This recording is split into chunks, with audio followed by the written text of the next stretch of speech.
KC Laboratory. Sponsored by Emprise Bank. It's the KC Laboratory presented by Emprise Bank. You deserve a checking account that always goes for two. Listen, 2% cash back, that is. Earn more on everyday purchases with Emprise Bank, member FDIC, our partner in Possible. Really appreciative of them, appreciative of all they've done for us at KC Sports Network. And I am thrilled to be talking with my dear pals here, getting ready for a playoff game. We have finally made it. Find them on Twitter at Chief in Carolina. Maddie Lane, what is up? Playoff season is upon us, buddy. It's great to be back. Football matters again. Like it's been like a month and a half since, football mattered for the NFL. It now matters again. So this is great. And my prediction of the Georgia Bulldogs winning the national championship game, despite Stetson Bennett, came true. They won.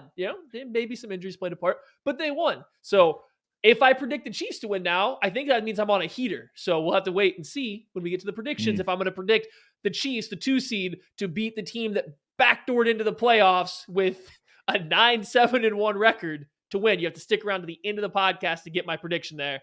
So we'll see what happens there. Craig, please tell the people how excited you are for this game to be played on primetime on Sunday night in the first round of the playoffs. Well, we'll deal with the primetime thing, but I am excited for it to be the playoffs. I mean, this is what we have been waiting for. We do this whole regular season dance. I mean, I've talked to several people about this week, but like we spend all this time building up to this, and we are very fortunate as a fan base to get to kind of have those moments where when the team is 3-4, we're not having the conversation about, okay, it's time to blow it up and turn the page and get to draft season. We're more talking about, oh man, we're going to be like the 6th seed this year. Like it's still playoff aspirations. This team is largely always going to be in the playoffs with Patrick Mahomes. So this is what we've all been waiting for. These moments right here, playoffs are starting. This is when it super counts, so it's exciting to get to this moment, no matter who the opponent is, when they're playing, what seed they are. This is the fun time right now. It's funny, like a lot of the discourse we have on this show is always January, February minded. We're always trying to talk about the big picture and the things that can keep this team from achieving their goals of winning a Super Bowl. And a lot of the analysis that we try to provide, good and bad, is always with this in mind, because this is the standard of Kansas City now. Super Bowls, not wild card wins like they were 8 years ago when we were all, or 7 years ago, whenever it was, when they beat the Texans. We are very much, focused on, achieving the ultimate goal. And this is the first step in the Chiefs trying to achieve that ultimate goal in the wild card round for the first time in Patrick LaVon Mahomes' young career. Let's start on the offensive side of the football. Let's talk about are they going to run the ball much, Maddie? What's the run game going to look like this week against the Steelers? That's a big question. I mean, every team that plays the Steelers has success running the football. I think only 4 times this season they have held an opponent under 100 yards rushing. 4 out of their last 6 opponents have gone over 200 yards rushing. Like, they cannot stop the run. And now the last time the Chiefs played them, I think the Chiefs had just over 100 yards, like 120 yards running the ball against them, which isn't a huge number, but it was enough to keep the Steelers honest and allow the passing game to click. You also got to remember in that game, Tyreek Hill barely played, or was only, playing a few snaps. Travis Kelce didn't play at all. So that probably impacted the ability to run the football.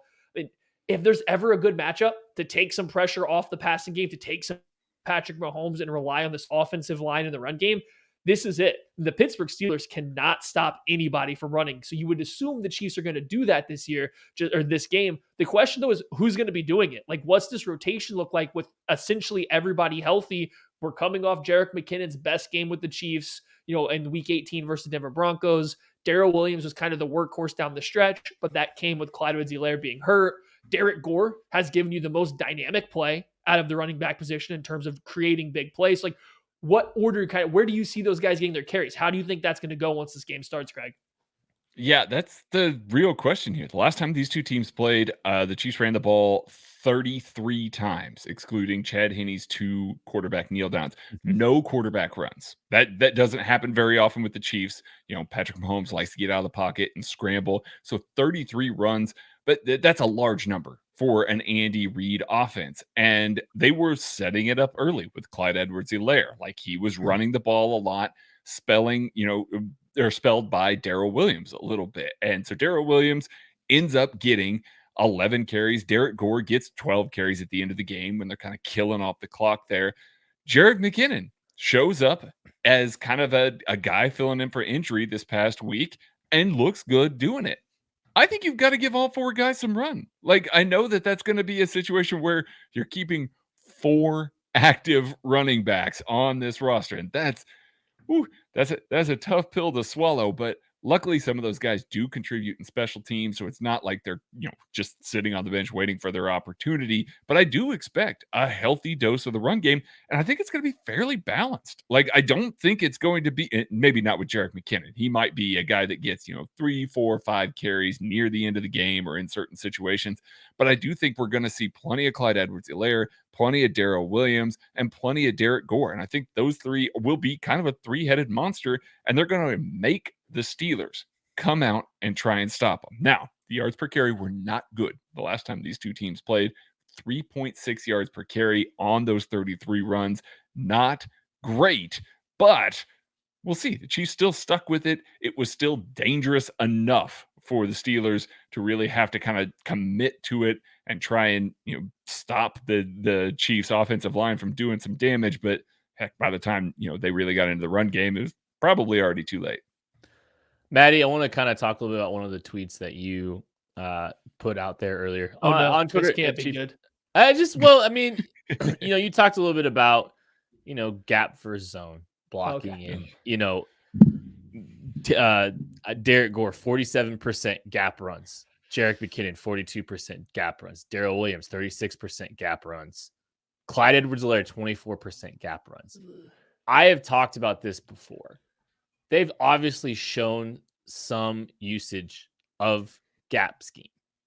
I wonder if they've at least been working it. I wonder if we see it a little bit more in the postseason. If they've been working on it all year, they've been utilizing it to stay sharp, and then they're just going to unleash it at a higher clip as a tendency breaker in the postseason. I would not be stunned if we saw a little bit more. What do you think that's even in the realm of possibility? I genuinely think I could see this being a scenario where the Chiefs do lean on it a little bit more than they have in the past. So here's the thing that sticks on that for me. Clyde Edwards-Helaire at 24% gap runs, that's so much lower than everybody else. That's incredibly low. There's very clearly a push that when Clyde Edwards-Helaire is in there, they're going to run a lot more zone, whether it's outside zone, wide zone, inside zone, whatever it may be. It's very clear they think he's better fit for running in zone situations. So if that's the case, that seems really hard for me to believe all of a sudden they're going to switch it up and just go full gap or heavy gap scheme for him specifically. Now, for some of these other guys, for Derek Gore, Jerick McKinnon, even Darrell Williams, he's up to 36%, which isn't super high, but they've done it more frequently with him. Any of those guys you want to say that comes in, sure, I could buy it. I think more than likely, though, the Chiefs continue to do what they do. They main out of zone, and what you get is these gap schemes as kind of the curveball. So when you think about the run game, I think a lot of people think that you're going to stick with one specific strategy, and that's where everything's going to come out of. What it looks like to me for the Chiefs, they want to do everything out of inside zone, some outside zone stuff. But when they're looking for a big play, when they're looking for a dynamic run play, or they notice that the defense is playing a specific way versus the run, they're calling up these gap things. And that's where they're trying to hit their big plays. That's where they're trying to get their chunk run plays. So they're almost using the gap scheme as kind of like a play action passing attack to relate it to the passing game. They're trying to get a bigger play from something that's a little bit riskier since you're pulling a lineman around. And that's what they're saving the gap plays for. That's kind of how I see it, because they've had a lot of success doing it. And even within that tweet, you look at kind of the next step. I think Derek Gore and Jerick McKinnon, they have the more dynamic runs. They're getting more of their yards on quote unquote, the higher percentage of their yards are coming on longer runs. Those guys are having more yards after contact per carry because I think they're getting ahead of steam. They're in a better position. So, go ahead, Kent. I just think one of the things that seems like with Gore specifically is and it might be some of the situations that he's been presented, but it does seem like he gets a little bit more of the under center runs too when he's in. Mm-hmm. And so maybe that's a little bit of it too. So, that's just something to monitor there as well. Craig, did you have anything to add on that?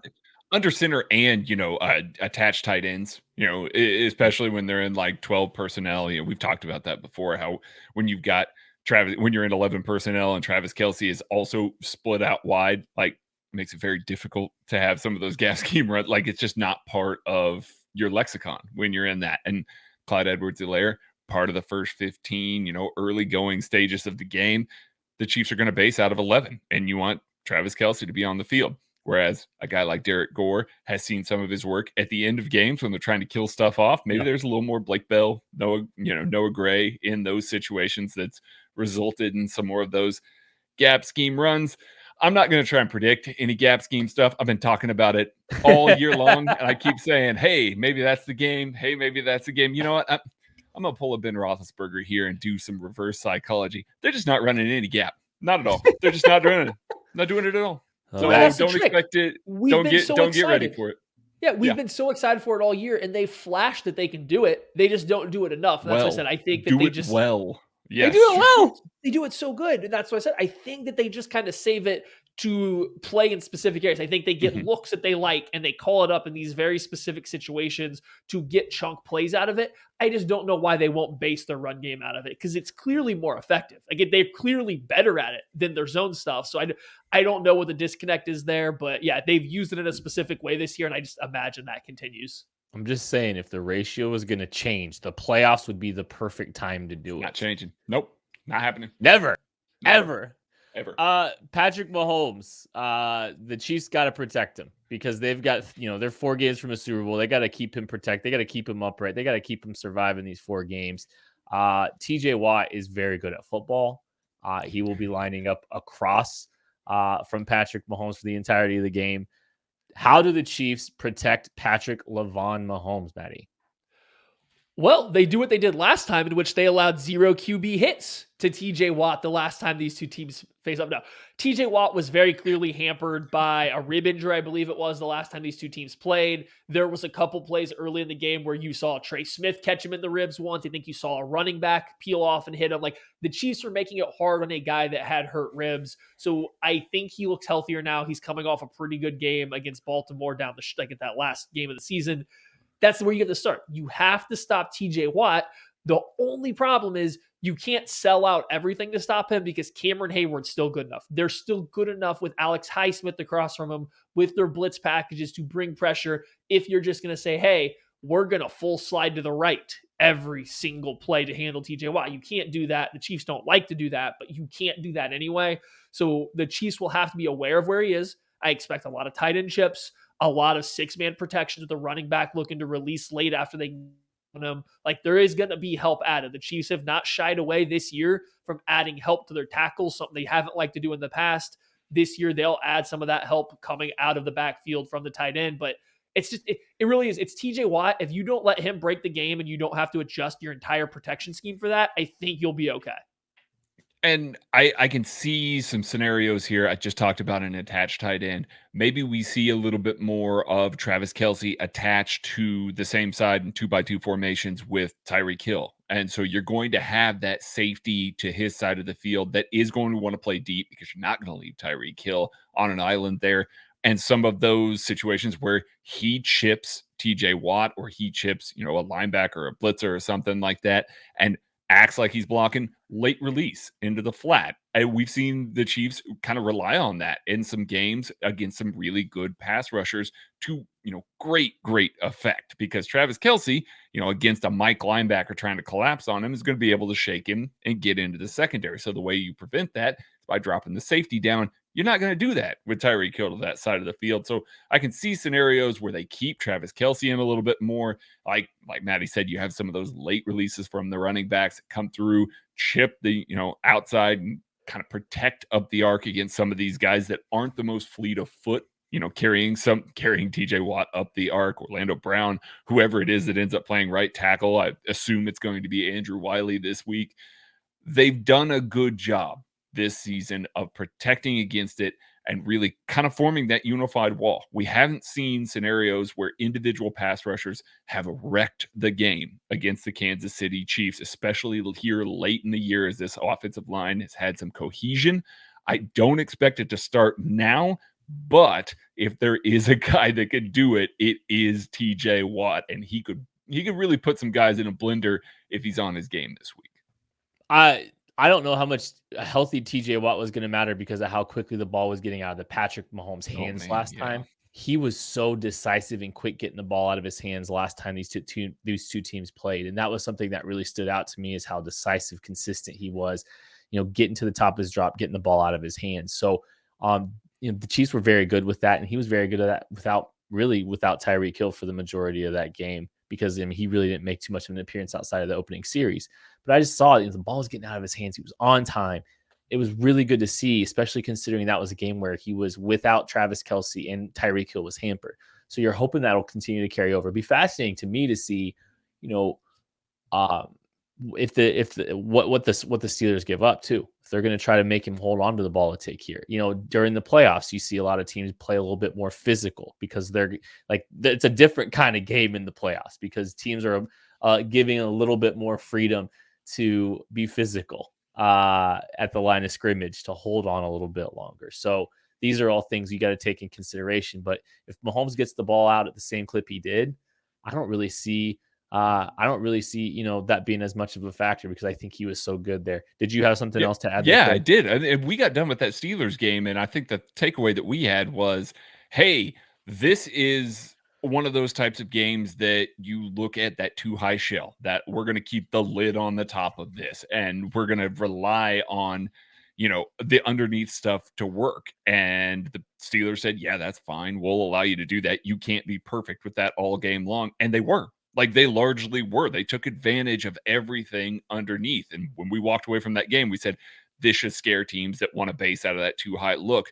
because they showed they can do that all game long. They can have these long sustained drives. They can put points on the board doing that. Will that happen again? Are we going to see them sitting there with some of that too high structure, trying to keep the lid on it? Or are we going to see them try and rotate a safety down in the box, knowing full well that the Chiefs beat them that exact way last time? I mean, that's dangerous because they can go over the top. Talked about vertical shots earlier in the week as something we want to see in the playoffs, but this might be a game that we're going to learn early, whether or not the Steelers are going to commit to a similar style of play as they did the last time these two teams faced off, or if they're going to try and switch some stuff up on defense, knowing full well that the Chiefs took everything that they gave underneath and were just perfect underneath against it. But I imagine they'll do a lot of the same, especially when you consider the Chiefs are going to be healthier with their receiving weapons. So I would be a little surprised to see them get out of that too high shell to play less cover 4, to play, less just too deep stuff. I mean, the Chiefs completed a bunch of stuff underneath. They only completed a couple passes down the field, and one of those, I believe, was a broken play to Darren Gore, kind of on a scramble. So it's not like the Chiefs had a ton of success throwing the ball downfield. Now, that was kind of they did try to push it downfield a little bit. I think they threw 6 passes that went over 20 yards in the air in that game, which is kind of, that sounds low, but that's a lot for the Chiefs this year. I mean, that's a lot of passes over 20 yards for the Chiefs this season. So they were trying to push the ball, didn't have a ton of success, but that 5 to 15 yard range, they were tearing them up. I imagine though the Steelers will let them do it again. And when they do that, they'll just kind of wait till the Chiefs get in the red zone, where the Chiefs have not been excellent this year at always converting touchdowns out of it, and just kind of play with fire. Let the Chiefs get in the red zone, bend, don't break. Maybe you force a turnover, because the last thing the Steelers want is to let this Chiefs team get quick scores and force the Steelers to respond, play after play. All right, players to watch on offense. What you got, Craig?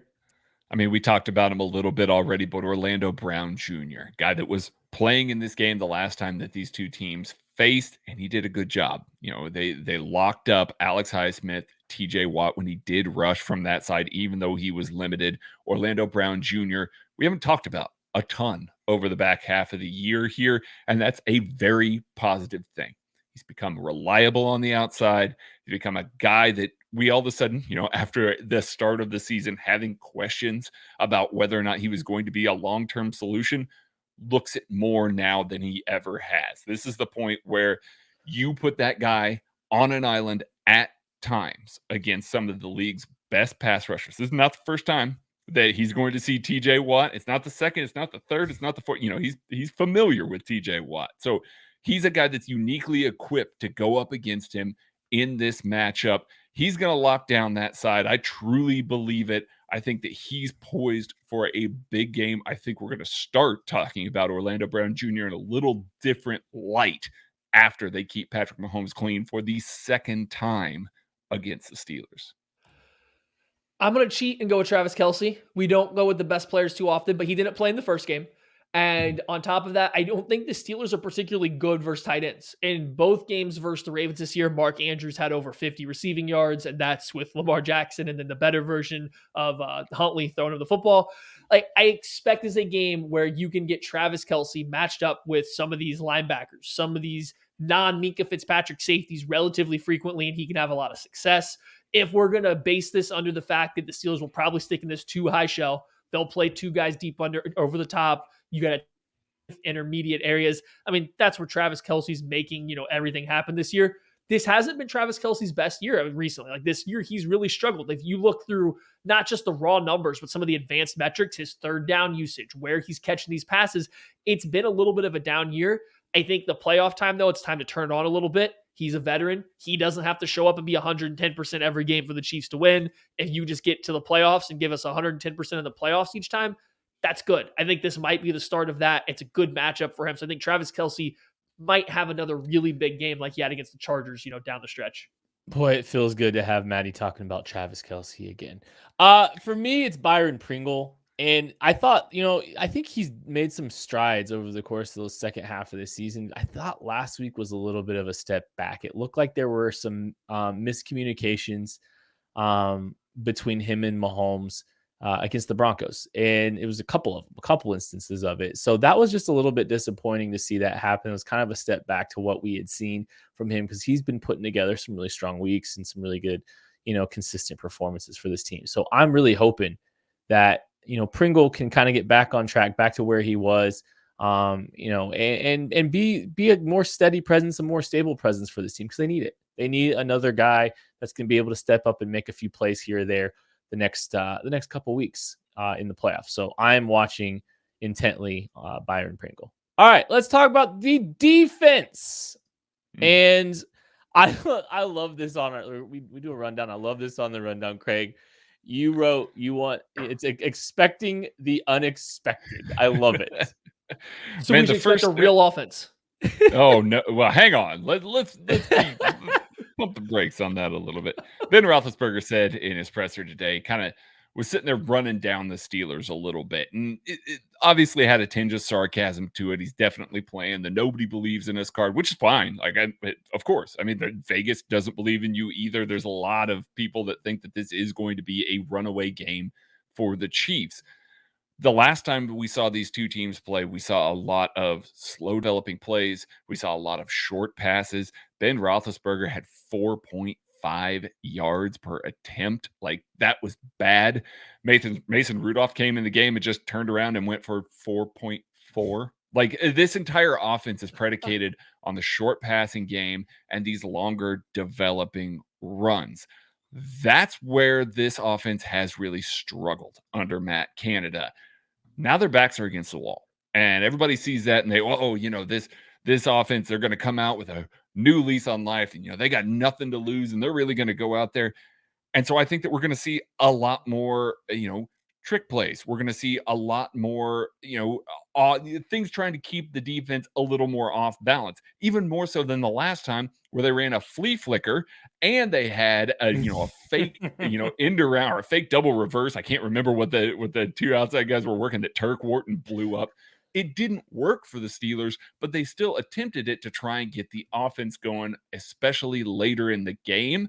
Now, all of a sudden, I think you're going to see Matt Canada playing for his job. Offensive coordinator for the Pittsburgh Steelers has not been good this year.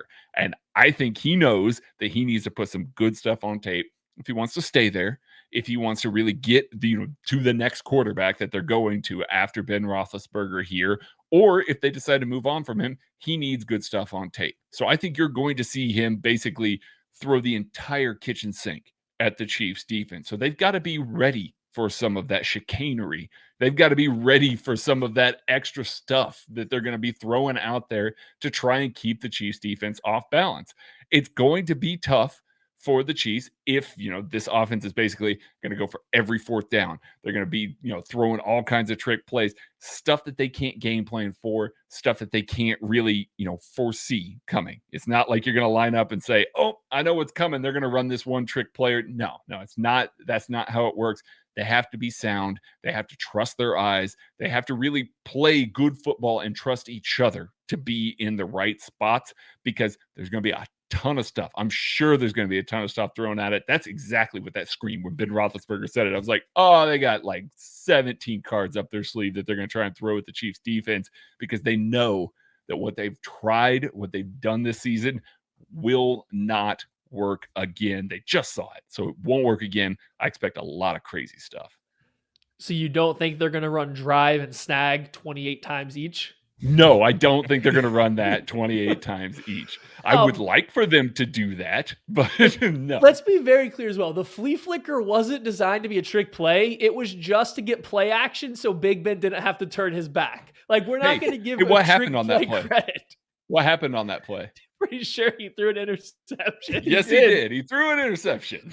And that's not a trick play. That was just their version of play action to stop Ben Roethlisberger from having to actually play. His back. So now, beyond that, I think this could be a game where you would think in week 18, when they're technically still alive in the playoffs, that's when you would see the Steelers kind of throw everything out there. But on the other side, if they're not anticipating getting in the playoffs, why are you going to burn all of your trick plays? Why are you going to burn all of your off-the-wall stuff for no reason and put it on tape for the future? Like, Mitchell Schwartz actually did a great job talking about this on the Athletic podcast earlier this week. Somebody had just asked, why does more teams not run trick plays? The point is, you don't want to put all of them out there for teams to get film on so they can see it coming. It makes no sense in week 18 if you don't think you're going to get to the playoffs. They're in the playoffs. This is a must-win game. It doesn't matter if this goes on film now. If it works, it works. Like, this is all that matters. So yeah, I could see them come out with a lot of extra stuff. The problem is, there's really only so much you can do. Like, Matt Canada's offense is really bad. It stinks. It's really, really bad. There's only so much you can add to it in 1 week and get all 11 guys or 14 guys, because you're going to have other guys subbing in on the same page. There's only so much that can be added. Ben Roethlisberger can't move. Their offensive line can't protect. There's only so much you can do when all of these things are happening. So yeah, they might have some extra wrinkles. I just don't know how far outside of their comfort zone this team can physically get to with just 1 week to prepare. I do think that they're gonna. I think they'll throw some stuff out there, obviously, that we haven't seen. But I also think like the mentality of this team is going to be a little bit different. There's been a few things that have changed since these two teams have played. Last one of them being that the Pittsburgh Steelers, when they go back and they watch their tape this year or this week in preparation, they saw Jamar Chase throws outside the numbers against these cornerbacks just get eviscerated. And we talked about this on the game preview the first time that the Chiefs played the Steelers. Ben will throw up some YOLO balls. He'll throw some outside number throws. He'll give some guys a chance down the sidelines. He'll give some bigger, some of his guys, like he'll give Chase Claypool some chances outside numbers. And this is where we kind of want to take it next. I think when we're talking about expecting the unexpected, I'm expecting Ben to challenge a little bit more outside the numbers this week. I'm expecting him, and they saw what this inconsistent mess of an offense was able to do the last time that these two teams played. They've got to mix some things up. One of the clear things that has, that they've seen recently and has kind of been shown is the outside corners are a place you can attack. They've got a guy like Chase Claypool, a bigger bodied receiver that has won outside the numbers. In his big, for his first year, one of the things that really kind of catapulted his rookie season was those outside number throws. I don't think they've been able to hit him as much with him this year, but he's the prototype physically that can do it against the cornerbacks that this team has. And we've seen it happen in recent memory. The only loss the Chiefs have in the last 10 games was a game in which they had a lot of success throwing outside the numbers. Big Ben is playing this stupid, annoying, ridiculous, embarrassing card that nobody believes. Season's over. Well, we might as well not even play. It's just the last game of my career. It's just like he's saying all this stupid stuff, whatever bulletin board material. If only there was a tie. If only there was a tie. I'm Team Craig now on this. But I think he's going to go out a little bit guns blazing. I think he's going to be a little bit more willing to push the ball down the field because they don't have a choice. What they tried to do, the offense that they tried to run the last time around failed miserably. They've got to generate more explosives. They got to generate more consistency on offense. And they got to get big chunk plays to do it, I think. But I think that's clearly the path to success to really beating this Chiefs defense is you will have to take some risks. You will have to take some what's going to be low percentage plays. The Chiefs defense, for all their faults, what they are really good at is forcing offenses into taking low percentage plays, whether that's going to be deeper passes down the sidelines, whether that's going to be stretching runs out to the side. Like they are going to their entire goal is to make it as difficult as possible for the offense to succeed. Now, if you have a good offense, if you have an efficient offense, especially ones that excels in those areas, that can be a problem. See the Bengals game, all the outbreaking routes, forcing guys to tackle after the catch, the deep passes down the side. Like there's a specific way to attack this Chiefs defense that is going to present a problem every single time you get it. It's just, will the Steelers do that? That is one thing that Big Ben still does. We talked about it in the first game, and you saw it a couple times. The ball gets out quick, but he will throw a quick ball, a quick fade route down the sideline. He will go give Chase Claypool or James Washington a chance to go win a ball vertically down the sideline. Doesn't mean it's going to be a 40-yarder. It doesn't mean that he's going to hold the ball for 3 seconds to do it. He's just going to give them some of those opportunities.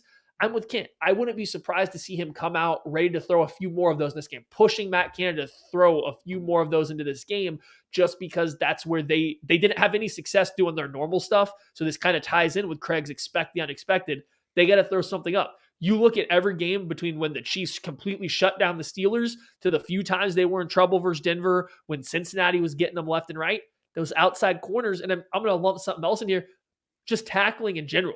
The Steelers love these little wide receiver bubble screens. Like, I don't think those are going to go away. But if I'm the Steelers, I am trying to find a way to get the ball to my receivers, whether it's vertically down the sideline or out in space and making this Chiefs defense tackle. Because those are the two areas where they've been very susceptible late this season as doing those two things, especially the secondary. The secondary's missed tackles. They've misplayed the balls down the field. That's where the Steelers should attack. I would be surprised if they don't going into this game, because as much as we make fun of Ben Roethlisberger, Matt Canada, Mike Tomlin, whatever it may be, they're not dumb. I mean, they're not dumb. They see that stuff. They see what happens versus the Bengals. They saw what happened versus the Broncos. They are going to try to capitalize on that all the way through. I will say this. Ben Roethlisberger, not dumb. Ben Roethlisberger also doesn't play an RPO-heavy game. Ben Roethlisberger also sometimes throws when he shouldn't. See the L'Jarius Sneed bubble screen blow up from the last game where there were no blockers out in front. He clearly should have given the ball to Najee Harris. It still happens. We did get to see that. Some of these challenge the cornerbacks on the outside in that first game. Chase Claypool, a little bit of Deontay Johnson. Those guys made some circus catches along the sidelines. It was just 8 yards, 11 yards, 12 yards. It wasn't those shots down the field, 30, 40 yards. And that's where Ben Roethlisberger needs to try and strike. If that team is going to keep up, that's where he needs to strike. A problem with that, Ben Roethlisberger just struggles to drive the ball now. I mean, we've been talking about it all year long. He looks like a guy who's ready to retire, and obviously he is. So, I mean, like it's time, but he's going to struggle to drive the ball into some of those spots. So the Chiefs, with Juan Thornhill on the back end, or when they're playing two high structures with Dan Sorensen or Tyrann Mathieu back there, are going to have a chance to make a play on the ball. But these receivers are so big and so capable of going up and winning 50-50 balls, as we've seen teams do against the Chiefs defense this year, that it really does play to their advantage still, even though he can't drive it. But it's going to be who wins at the catch point. Like, it really is going to be who wins at the catch point. It is going to be a little bit of a tendency breaker for them to try and modify their offense like that. I, for one, am ready for it, because Chris Jones was in Ben Roethlisberger's face immediately all game long, that first game. That interior is the same interior that Chris Jones feasted on the last time these two teams played. If Ben Roethlisberger needs to drop back a little longer, needs to take a little more time in order to make sure that he's not going to be throwing into a safety, that's vertical bracketing one of those receivers, Chris Jones is going to eat him alive. He's going to set up shop in the backfield like our good pals at Macadoodles are setting up shop in Lee Summit summer of this year. Listen, Macadoodles is like Chris Jones in that they're just elite. They're good at everything. They've got perfect customer service. They've got perfect selection. They've got a perfect price. Okay, maybe not perfect price. It's not free, guys, but great pricing on all of their liquor there. They're going to help you get everything that you could possibly need. And when you're listening to this, you must be thinking, man, I really wish that I could go to Macadoodles right now before I go out to Arrowhead, before I get into the parking lot to tailgate. And you can't, unfortunately, because we don't have one yet. But this time next year, when the Chiefs are in the playoffs, I talked about how we expect this team to be in the playoffs every year. This is the spot that you're going to go. And hopefully, if you are a smart franchisee, you're taking advantage of the fact that there's only one in Lee's Summit to get more in and around Arrowhead on the Kansas side, all over Kansas City, so that no matter where anybody's coming from, their tailgating supplies will come from Macadoodles. So if you are that franchisee, get a hold of Roger, info@macadoodles.com, and get one in there, because now's the time. You can get it in there before the next time that the Chiefs are going to be playing a playoff game, and everybody can come pick up their tailgating supplies at your location. All right, players to watch. Craig, get one in there. Oh, man. Charvarius Ford. Charvarius Ford has had a couple of rough weeks the last 2 weeks. Now, the numbers maybe from this last week don't look like it, but he did get beat a couple of times on the outside. Charvarius Ford, kind of a rhythm player, kind of a guy who needs that confidence to really go in and man up against good receivers, but they have trusted him to follow guys around. The last time these two teams played, Rashad Fenton did not play. Charvarius Ward followed around Chase Claypool for most of the game, not into the slot, but on the outside. I would expect, just because it is a type-on-type matchup, to see something similar again this week. Charvarius Ward's going to draw this big guy. If they're going to try and attack down the field, try and attack some of these 50-50 balls, we need the Charvarius Ward from 3 weeks ago and, the previous 5, 6, 7 games, who was playing the ball well in the air, was contending at the catch point a little bit better than we saw against Jamar Chase, than we saw against the Broncos receivers. I want that guy back. A good game against Chase Claypool in the early going here, before the Chiefs get into some of these other good players, good receivers on the outside, could do wonders for this defense, because we know what it looks like when he's playing well. We hope that he plays well this week to get back on track. For all this talk about the Steelers doing what's unexpected, for all this talk about Ben Roethlisberger airing it out and seeing what happens, the Steelers' offense clearly works the best when it's funneled through Najee Harris. They score the most points. They look the most effective when they can run the ball on their opponents. So whether or not they come out with this game plan to push the ball downfield with Big Ben or not, that's fine. I think if they want to win this game, that run game has to get going. They will have to feed Najee Harris to stop that. I'm going to go with Derek Nottie. I think the first Pittsburgh Steelers game was the second highest snap count he played all season. Now, part of that was because it was garbage time. They're rotating guys in and out, but he was clearly part of that early, rotation, because the Steelers are a team that will run up the middle. The Steelers do still run a lot of gap stuff. They're getting double teams. They're trying to run between the tackles. They're not trying to stretch the defenses to the outside with Najee Harris's blazing speed. That's not their goal. They're trying to pound him between the tackles. That's right in Derek Nottie's wheelhouse. So I think a good Derek Nottie game, holding up this very bad run blocking offensive line, letting these linebackers run free, could go a long way in forcing the game into Big Ben's hand, which I do think is where you want this for the Chiefs. You don't want them picking up 4 or 5 yards per carry. You want it to be 2, 3 yards. You want Big Ben to have to change what he's done all year to beat you. All right, how about the guy that he might be doing some of the dirty work for? Let's go with Nick Bolton here. This could be another game where Nick Bolton could have some success against the run. I mean, the Steelers do still want to try to run the football. They're going to try to run the football. That's part of their identity. That's part of their DNA. They're going to give the ball to Najee Harris and give him a lot of opportunities. This is a chance for Nick Bolton against the run to have some success, especially if Derek Nottie is doing the dirty work. So we normally do 3 storylines on offense, 3 storylines on defense. We thought we'd mix it up a little bit because the Chiefs are 12.5 point favorites. And I think all of us are kind of feeling pretty good, not to just get, we'll get to the game predictions in a minute, but we're all feeling pretty good. But there's also this little Chiefs fan in us from the 90s. Or earlier. Let's not limit it. And 2000s. And, maybe some Chiefs fans in here that were at the Chiefs-Colts 38-10 comeback game. There's just, there's a little bit of, anxiety here. Nope. What if they lose? I guess I'm just going to ask a question. What if they lose this game, Craig? What if they do lose this game? I mean, I think it's fairly safe to say, both from the standpoint of the spread being what it is, the expectations of a Patrick Mahomes and Andy Reid-led team, and Steve Spagnuolo, let's go ahead and throw in that defense, and especially what they did with the Pittsburgh Steelers 3 weeks ago, and the way that they beat them down. The expectation is that the Chiefs are going to handle business, and they're going to handle it handily, for lack of a better word there. If they lose this is probably the worst playoff loss in the history of the franchise. And they've got some epically heartbreaking ones. But I mean, from a going into the game perspective, a lot of those games that we think about from heartbreaking standpoints and things like that, the Chiefs weren't massive favorites. Those were, neck and neck games, going into it or anything like that. Ben Roethlisberger's right. Nobody expects them to win this game. Nobody expects them to contend in this game.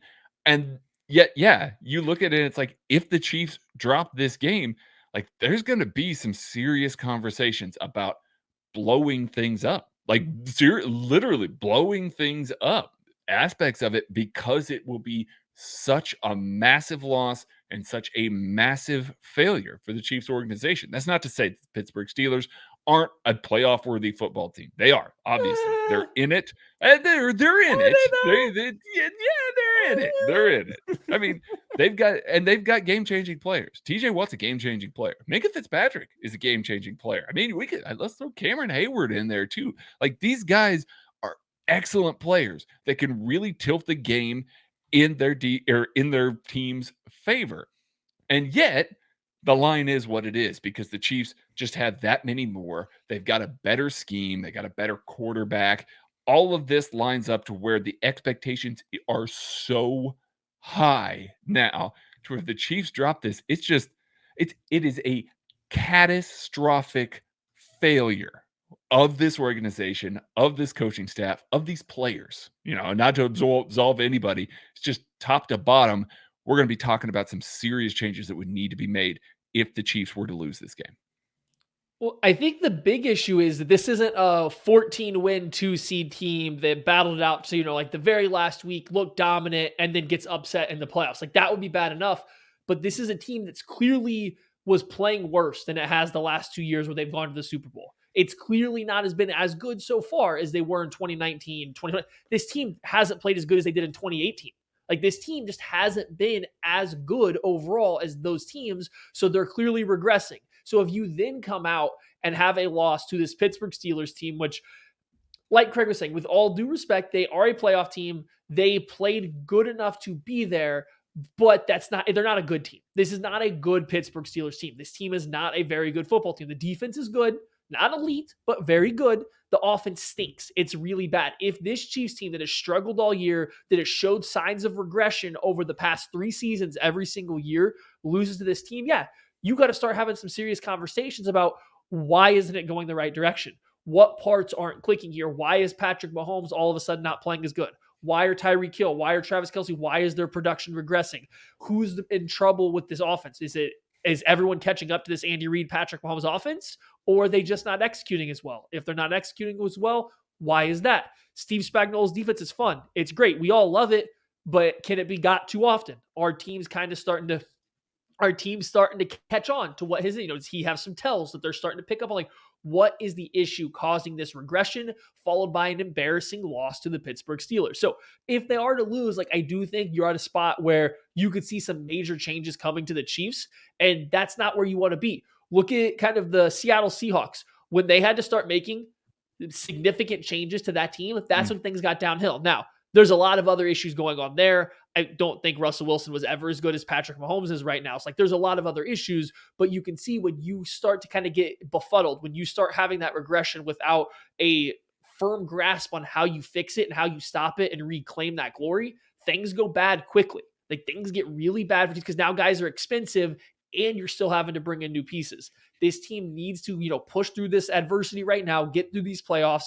Losing this first game would be absolutely terrible just for the outlook of the team over the next 2 to 3 years, because you are going to go into a retooling section of this regime. Like it's going to be retooling if they lose this game. Yeah, I think about, we've talked about Brett Veach makes aggressive corrections to the things that kept his team from winning a Super Bowl the year before. Now, the difference is we don't know, the success that the Chiefs have had to this point in the Patrick Mahomes era doesn't really tell us what would happen and what kind of corrections could be made if something as catastrophic as losing to the Steelers would be. And make no mistake about it, this would be an embarrassment.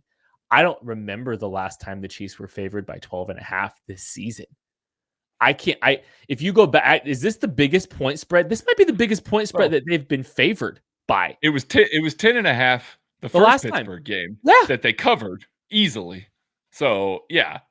I'm just like, that's just all I'm saying. And that was without Travis Kelce and Tyreek Hill. Yeah. I can't tell you the last time this team has been favored to win by 12.5 in any game.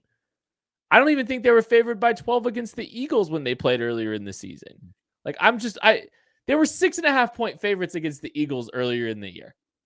And Washington, let's look at real quick. Sorry. 6.5 against Washington. Yeah. It's hard to get to 12. 12.5 is tough, man, especially in a playoff environment where teams are going to be throwing everything that they possibly can. 12.5 is a lot. 10.5 against the Giants, who are the worst team that they have played the entire season. This is the biggest spread that they have had the entire year. And if they go out and poop the bed this week, I'm just telling you, Andy will be beside himself in that building. Brett will be making a lot of adjustments this offseason. This team will look a lot different, and they will like you said, they will retool. I will be furious. The KCSN post-game show will be must watch. We will be yelling and teeth will be gnashed. Why don't you just enjoy the ride, Kent? Prediction time, Maddie. Why don't we just go ahead and predict this one? Okay, I'm first. That's cool. I'm going to go. You know what? We're just going to get quick to this one. We are going to go with the Chiefs winning this one 27-9. I think it's not going to be quite as high scoring as last time. I do think I've said this a couple times on Twitter now, and maybe even on the post-game show. I anticipate the Chiefs coming out and approaching this game kind of like the number 1 seed in college football playoffs does. They're going to come out, they're going to see their first opponent and be like, we can probably get by just simply being better and doing what we do. So I don't know if the Chiefs are going to get too deep into their bag. I don't know if they're going to come out with a lot of exotic, crazy, fun stuff that we're all going to love. It might not even look great for a little while because the Steelers are going to come out specifically trying to beat the Chiefs with everything they have while the Chiefs are just kind of ho-humming along. I could very easily see that happening and just kind of getting an ugly-ish 27-9 win for the Chiefs, which is still a big win. So I still got them winning easy. Just I don't know how sexy it's going to look because I don't know if the Chiefs are going to bring out their A game for this one. I mean, you look at all this and you say, 12.5 points and everything like that. And Travis Kelce didn't play the last time these two teams played. Tyreek Hill was still recovering from COVID.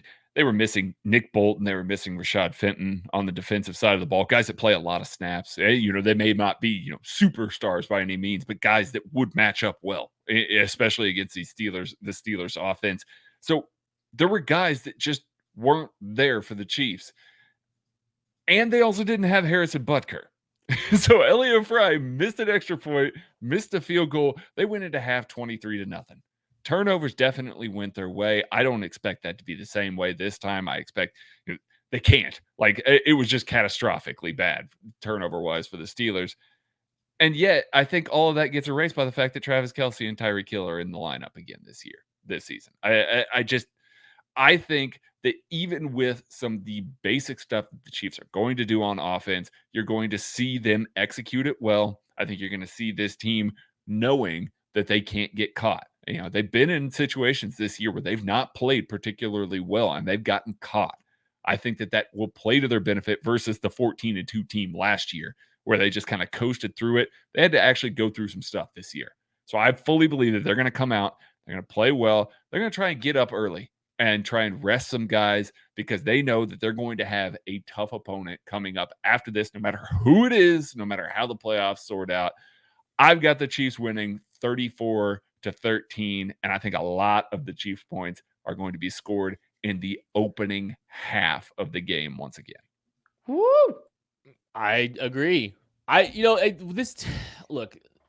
This team has been different than any team that we've seen the Chiefs have to this point.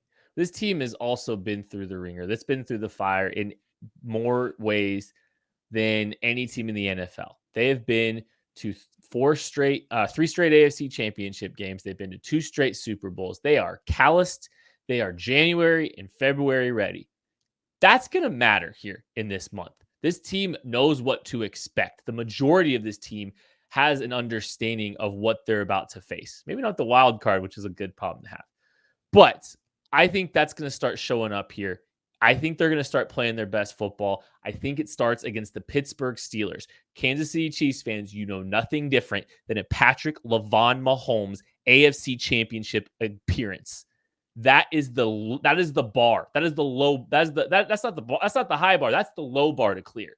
I expect them to be there. I expect it to start tonight on Sunday, 27-10. Kansas City Chiefs win their first game of the playoffs en route to another Super Bowl appearance. That is going to do it for the KC Laboratory. We will catch you after the Chiefs dominate the Pittsburgh Steelers. Catch you later.